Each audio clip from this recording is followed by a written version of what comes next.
ইনকিলাব মঞ্চের মুখপাত্র এবং ঢাকা ৮ আসনের স্বতন্ত্র প্রার্থী শরীফ ওসমান হাদীকে গুলি করার ঘটনায় প্রতিবাদ মুখর হয়ে উঠেছে চান্দিনার রাজপথ। নেক্কারজনক এই হামলার প্রতিবাদে এবং দোষীদের দৃষ্টান্তমূলক শাস্তির দাবিতে শনিবার বিকেলে উত্তাল হয়ে ওঠে চান্দিনা।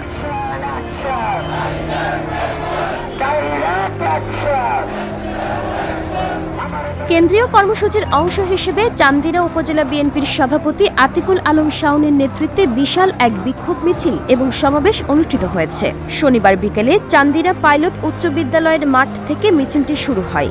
এরপর নেতাকর্মীদের স্লোগানে কম্পিত হয় উপজেলার প্রধান সড়ক। মিছিলটি ঢাকা থেকে চট্টগ্রাম মহাসড়ক প্রদক্ষিণ করে পুনরায় হাই স্কুল মাঠের সামনে এসে সমাবেশে মিলিত হয়েছে।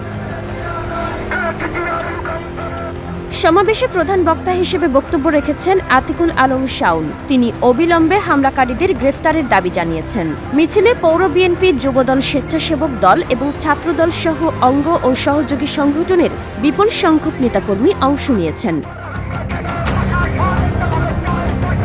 বিক্ষোভ থেকে হুঁশিয়ারি দেওয়া হয়েছে, ওসমান হাদীর ওপর হামলাকারীদের দ্রুত আইনের আওতায় না আনলে ভবিষ্যতে আরও কঠোর কর্মসূচি পালন করা হবে।